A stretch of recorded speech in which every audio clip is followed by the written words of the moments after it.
Erivaldo, e ele já estará ministrando a palavra.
Necessidades amorosas, aqueles que têm um desejo no coração de cura de alguma doença, que tem um clamor referente à enfermidade de algum parente, de algum amigo, de algum conhecido.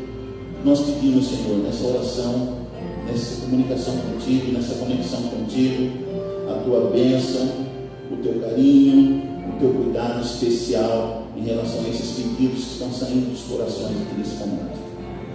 Que nessa segunda hora também, Senhor, onde nós aprendemos a tua palavra, para aprendermos um pouquinho mais de Ti, nós venhamos a compreender que aqui na terra nós somos Seus filhos, Seus representantes, Seus embaixadores, herdeiros do reino celestial, somos Seus sacerdotes.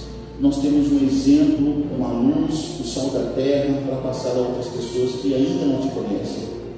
Que o Senhor venha nos usar, venha nos abençoar, para que nós sejamos essa luz, esses canais, esses porta-vozes que vamos levar através das nossas atitudes, das nossas palavras, do nosso testemunho, outras pessoas que ainda não Te conhecem aos Teus pés.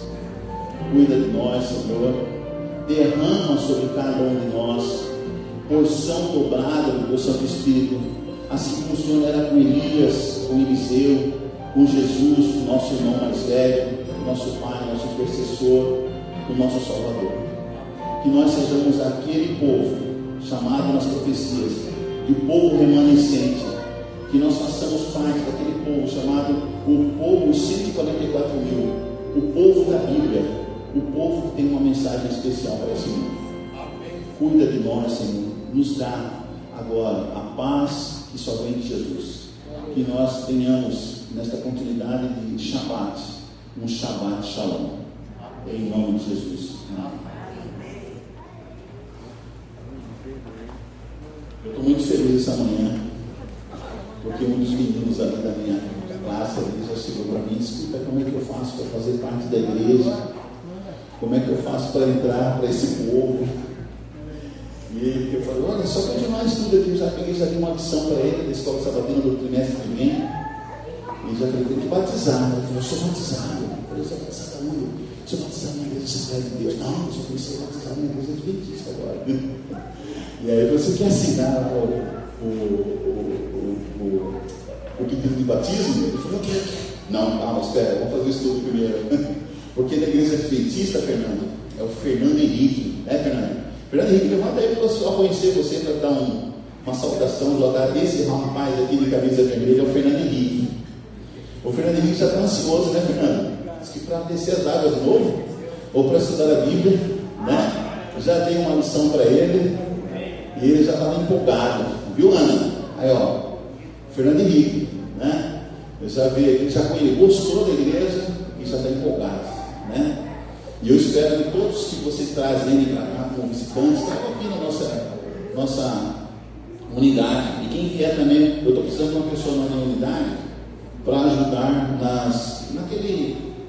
na ficha, tá? Naquela fichinha, para ser uma espécie de secretário, vice-professor, para nos ajudar ali, tá? Porque essa primeira classe aqui é classe doutrinária, é classe evangelística e classe para receber também os primeiros conversos, né?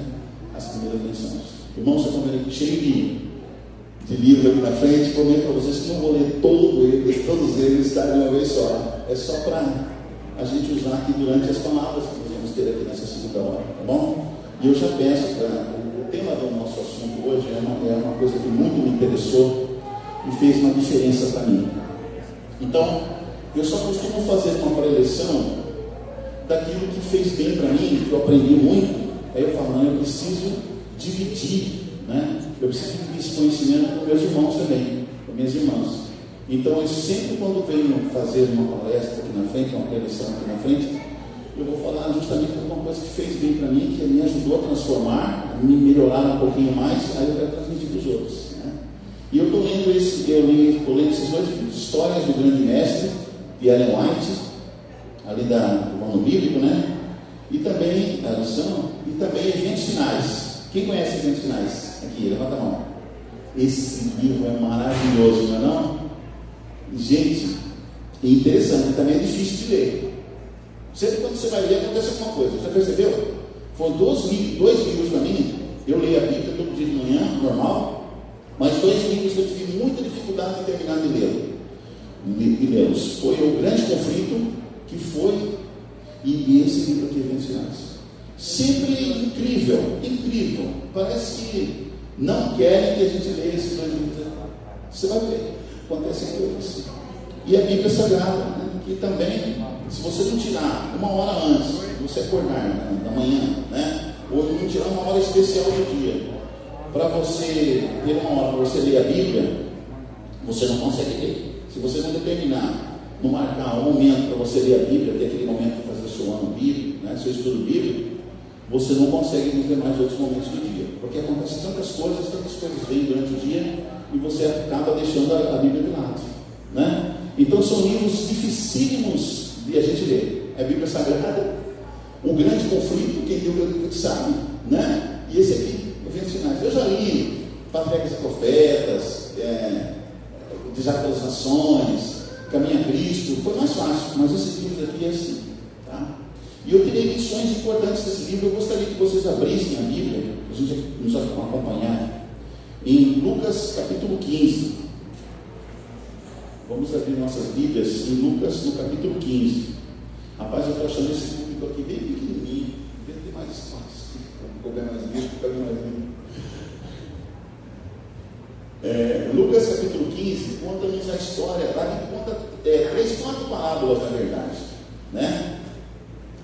E no comecinho ali, o evangelista, também médico, e a história diz que Lucas, ele foi médico, né? E acompanhou o apóstolo Paulo, e inclusive em situações muito difíceis. Paulo, que era pregador aos estrangeiros, né? Aos gentios, e Lucas era médico de Paulo. A tradição e também a história nos diz que Lucas era evangelista também de Paulo, né? E acompanhava Paulo nas suas necessidades, também, necessidades físicas em relação também à saúde, né? E aqui nos conta a história, antes de chegar ao assunto principal aqui, nos conta a história do filho pródigo. E antes da história do filho pródigo, Jesus nos apresenta 2 parábolas, a parábola da ovelha perdida e a parábola da dracma perdida. A parábola da dracma perdida era uma dona de casa, tinha 10 dracmas, que era uma moeda daquela época, né, o valor monetário daquela época, e uma das moedas ela perde, e ela varre minha casa, faz uma limpeza na casa, e acaba encontrando a moedinha, a dracma perdida. E ela, quando encontra, ela fica toda feliz por ter encontrado a dracma, que fazia parte lá da dezena de moedas de dracma que ela tinha, e ela chama as amigas e fala: amigas, comemorem comigo, cheio de júbilo, cheio de alegria, porque eu encontrei a moedinha que havia perdido, né? E a outra parábola vocês conhecem, a ovelha perdida, que um pastor de ovelhas, ele tem 100 ovelhas, e ele deixa, e uma das ovelhas, ele vai contar as ovelhas no final do dia, e ele percebe que uma das ovelhas não estava ali. E a Bíblia, Jesus diz que ele deixa as 99 ovelhas ali no deserto, lógico, num curral, né, num lugar para isso, deixa lá um menino lá cuidando das ovelhas, e ele sai durante a noite mesmo, escura, para procurar aquela ovelhinha que havia escapado, havia se perdido, né? Até que ele anda em lugares assim tenebrosos e encontra a ovelhinha perdida, talvez uma ribanceira, talvez na beira de um precipício, berrando, ele vai lá e pega aquela ovelha, traz a ovelha em cima do seu ombro, todo feliz, alegre, né? E ele conta para os demais outros pastores: olha, gente, comemore comigo, vamos fazer uma festa, porque eu encontrei aquela minha ovelhinha que eu havia perdido, né? Ela estava perdida, mas agora ela está achada, ela está salva. E houve grande festa. E aí ele continua dizendo que também no céu faz uma grande festa, os anjos fazem festa, Deus faz festa, quando ele encontra um pecador, né, que se arrepende e volta à casa do pastor, do bom pastor.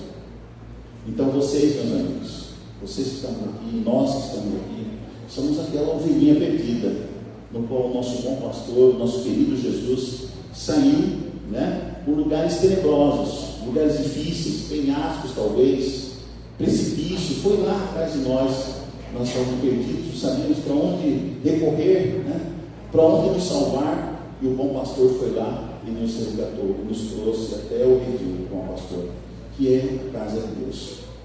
E depois Jesus conta a história do filho pródigo, né?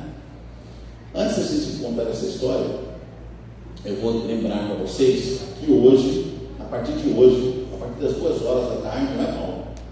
2 horas da tarde, nós reabriremos aqui, eu acho que já foi conversado com a liderança da igreja, né? A igreja adventista, obrigado, uma sempre gentil, né? Todo mundo que vem aqui pregar, ela traz um copo d'água, isso é muito bom para a garganta da gente. E hoje, a partir das 2 horas da tarde, nós teremos a nossa classe bíblica aqui, né? Então, os meninos lá da ATAP e as pessoas que querem estudar a Bíblia conosco, hoje, a partir das 2 horas, nós estaremos aqui novamente para revigorarmos, né, irmão José, irmão Laelso, né, o Éder, a classe bíblica aos sábados à tarde, né, Roque? Teremos a classe bíblica e vamos começar, né, de novo. E nós precisamos de pessoas. Então, você que ainda não tem pessoas para dar estudo bíblico, para dar nesse momento, né, nas 2 horas da tarde, não tem ninguém, né, para estar dando estudo bíblico, gostaria de se unir conosco para estudarmos a Bíblia juntos aqui, né, naqueles últimos bancos lá. Você está convidado, meu irmão, minha irmã, para se juntar conosco aqui. Porque toda vez que a gente dá um estudo bíblico, a gente também aprende mais ainda. E se aproxima muito mais do Salvador, se aproxima muito mais de Cristo ainda. Tá bom? Então, venham também nos ajudar aqui, se você puder, se você não estiver fazendo nada em casa, já almoçou, né? Já dormiu aquela cestinha, né? 15, 20 minutos, aí você se prepara e vem para cá, né, Ana? Ana sempre está animada, e Ana não dá estudo só sábado, né? Todos os dias a Ana está preocupada em dar estudo para alguém, visitar alguém, né? É um exemplo para nós aqui. Então, antes de nós prosseguirmos no estudo de hoje, vamos fazer uma breve oração. Cristo Jesus, nesse momento, possamos iluminar cada um de nós, abrir nossa mente, a nossa flora cerebral, para que o Espírito Santo venha nos ajudar a compreender o que nós temos que aprender nesta manhã. Que pedimos em nome de Jesus. Amém.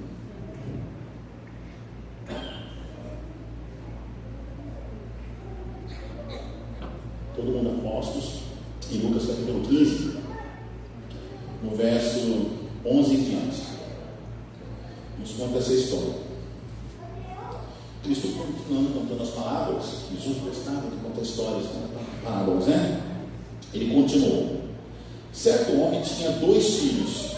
O mais moço deles disse ao pai: Pai, dá-me a parte dos bens que me cabem. E ele lhes repartiu os haveres, e passados não muitos dias, o filho mais moço, ajuntando tudo o que era seu, partiu por uma terra distante. E aí Jesus já pula, e ele já fala, e lá, na terra distante, ele dissipou todos os seus bens, vivendo dissolutamente. Aí eu tenho essa versão aqui. Essa versão aqui também está na mesma história, lá no capítulo 15, dessa história de Jesus, aqui nessa versão. Olha o que diz essa versão aqui, sobre esse mesmo assunto, sobre essa mesma palavra. Diz assim: Jesus continuou. Certo homem tinha 2 filhos. O mais moço deles disse ao pai: Pai, quero que o Senhor me dê a parte dos bens que me cabem. E o pai repartiu os bens entre eles. Passados não muitos dias, o filho mais moço, ajuntando tudo o que era seu, partiu para uma terra distante e lá desperdiçou todos os seus bens. E aí acrescenta, diz assim: vivendo de forma desenfreada. Aí eu lembro essa parte, vivendo, ele saiu da casa do pai, toda a proteção, tinha tudo de bom lá, pegou o dinheiro que era da herança dele, ele foi para uma terra distante e foi viver uma vida desenfreada.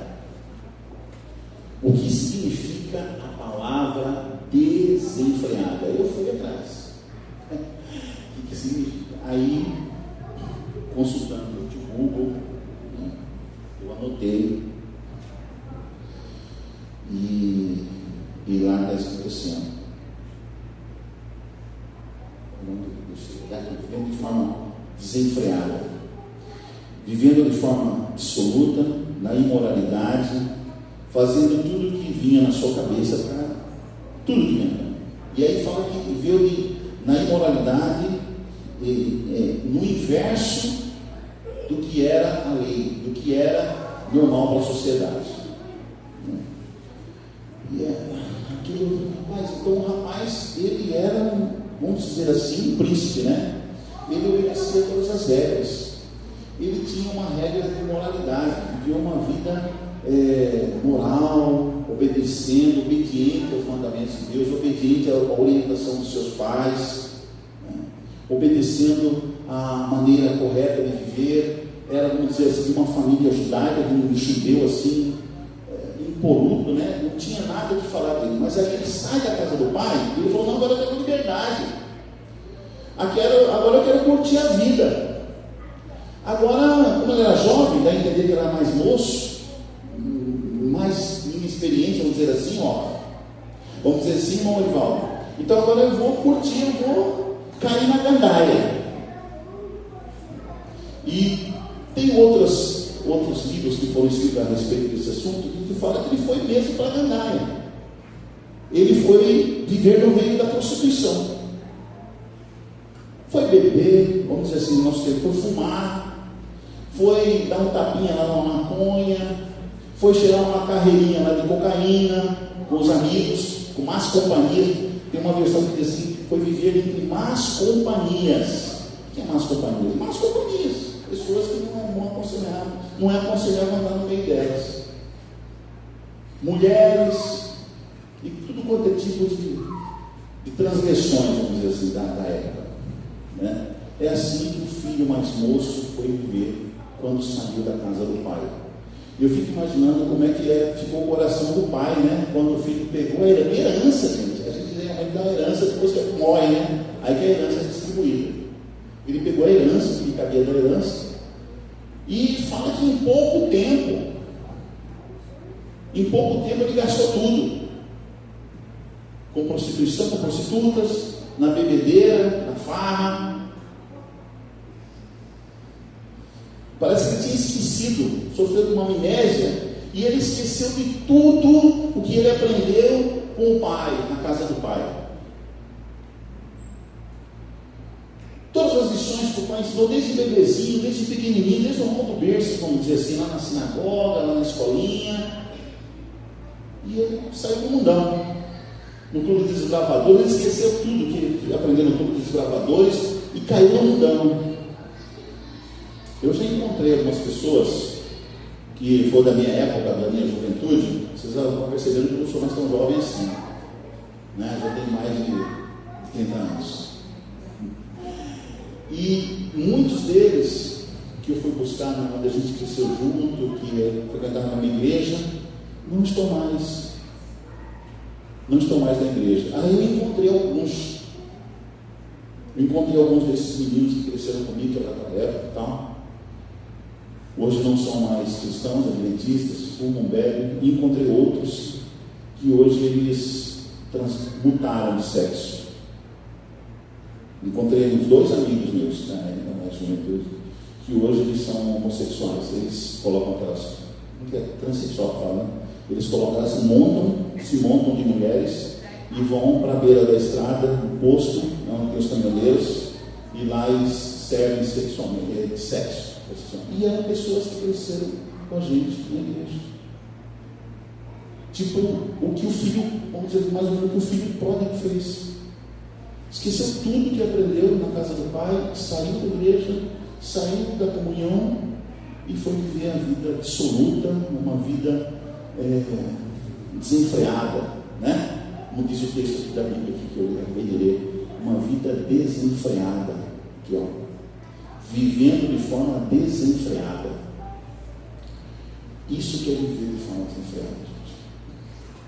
E aí a igreja já fez, eu lembro que alguns anos atrás, a associação, acho que na época ainda era missão, fez um projeto, um plano chamado Volta para Casa Filho. Quem participou desse evento? Estava na igreja nessa época, lembra, né? Lembra desse lembra, né? Eu acho que o José também lembra, José, fez um projeto, um programa chamado Volta para Casa Filho, que era para trazer os que estavam na igreja anos atrás e saíram, e foram para o mundão, assim. O filho pródigo, trazer de volta o filho pródigo, né? E todos nós fomos treinados pelos pastores, os distritais da época, para receber essas pessoas com um abraço, com carinho, sem pensamento sem julgar, né? Sem julgar, porque nós não estamos aqui para julgar, né? Nós estamos no período do julgamento, juízo investigativo, né? Desde 1844 para cá nós estamos na época do juízo investigativo. Mas não é para nós julgarmos as pessoas. Nós temos que compreender, entender, até estudar sobre os problemas existenciais que elas têm, mas não julgá-las, abraçá-las, né? E fazê-las entender que o amor de Cristo, a misericórdia de Cristo, a misericórdia de Deus continua a mesma. Deus é o mesmo de ontem, Ele é hoje e será eternamente. Ele é misericordioso, mas tem uma coisa: isso vai acabar, né? Ele é misericordioso até o dia do fechamento da porta da graça. E aí ele virá quando ele retornar, ele virá como o quê? Como justo juiz de toda a terra, né? Então, nesse período que ainda estamos no tempo da graça, né, vamos trazer esses irmãos, temos oportunidade de trazermos esses irmãos para o reino da glória. E aí eu continuei estudando sobre esse tema, e aí foi de forma desenfreada. Eu fui mais atrás, desenfreada. Desenfreada é tudo. Desenfreada na bebida, na comida, no cuidado do corpo, e desenfreada nas relações sexuais. Então o tema de hoje é sobre pureza nas relações sexuais. E o que a Bíblia fala sobre esse assunto? Quais são os textos bíblicos que nos falam sobre a pureza nas relações sexuais? E o primeiro texto que eu vi é lá da Torá. A Torá, você sabe, é os 5 primeiros livros de Moisés, né? E a Torá é perfeita. As leis que tem lá, as histórias que nós encontramos lá na Torá, o Pentateuco é perfeito, né? E lá em Levítico capítulo 18, você pode abrir comigo, quem encontrar mais rápido que eu aí, quem for campeão de encontrar na Bíblia, pode ler, tá? Então, levanta e lê em voz bem alta. Levítico 18, verso 22. Ali tem esse ensinamento, não é somente o ensinamento de Moisés, é o ensinamento de Deus, nosso Pai. O que ele fala sobre relações sexuais puras e impuras, como é que deve ser o proceder do Filho de Deus.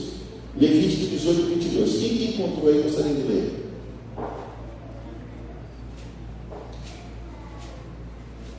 Levítico 18, 22. Pode ler. Encontrou? Pode ler. Não te deitarás com um homem como se deita com uma mulher. Isso é abominável. Olha só. O homem não deve deitar-se com outro homem como se aquele homem fosse uma mulher, porque isto é abominação. Aí eu fui novamente no tio Google para ver o que é abominação. E aí eu vi lá, está escrito assim: o que é abominação? Ato ou efeito de abominar, repulsa, aversão, execração, coisa abominável, execrável, repulsiva. Então, para Deus, um homem ter relação com outro homem do mesmo sexo, ou uma mulher ter relação com outra mulher do mesmo gênero, do mesmo sexo, para Deus é abominação, é repulsivo, é nojento, é execrável. É assim que Deus vê o homossexualismo ou a homossexualidade. Tem outro texto também, Levítico capítulo 20, verso 13. Vamos nessa toada aí. Levítico 20, verso 13. Quem encontrar, pode levantar e ler em voz alta.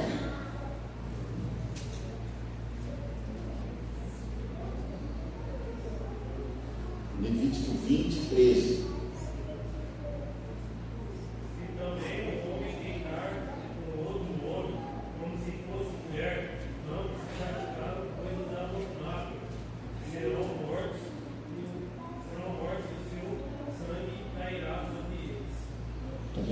Se um homem for pego deitando-se com outro homem, é abominável, e serão mortos. Olha a lei como era dura. Ó, você que é advogado, olha como a lei naquela época era dura. Ó, serão mortos e seu sangue cairá sobre eles. O que significa seu sangue cairá sobre eles? A culpa é deles, a culpa lhe será imputada. E a culpa da morte deles é deles mesmos. Então, isso é abominação, abominável. Deus, ele não conforma com isso, ele não aceita isso, é repulsivo para ele, é nojento para ele. Isso aqui é sobre o homossexualismo. Lá em Gênesis capítulo 19, verso 4 a 7, esse texto aqui eu quero ler. É Gênesis 19, 4 a 7, diz assim: mas antes que eles se deitassem, isso é na história de Sodoma e Gomorra, lembra que foram 2 anjos lá, Deus mandou 2 anjos na casa de Ló, para tirar Ló de Sodoma, porque Deus ia mandar fogo do céu para consumir aquelas cidades, Sodoma, Gomorra e as cidades que estavam ali na campina. Essas cidades, o costume daquele povo, né, esse povo de Sodoma e Gomorra, era o costume de adorar deuses, e na adoração de deuses eles se prostituíam, tanto com os sacerdotes como com as sacerdotisas. E era homem com homem, mulher com mulher. Sodoma era a cidade dos homossexuais, né? Homens, gays, vamos dizer assim. E Gomorra era a cidade das lésbicas, das mulheres com mulheres. E tinha outras cidades das campinas, da campina ao redor, que também praticavam as mesmas atitudes e atos de adoração, né? De transgressão mesmo. E eram muito violentos, eles praticavam o sexo com violência.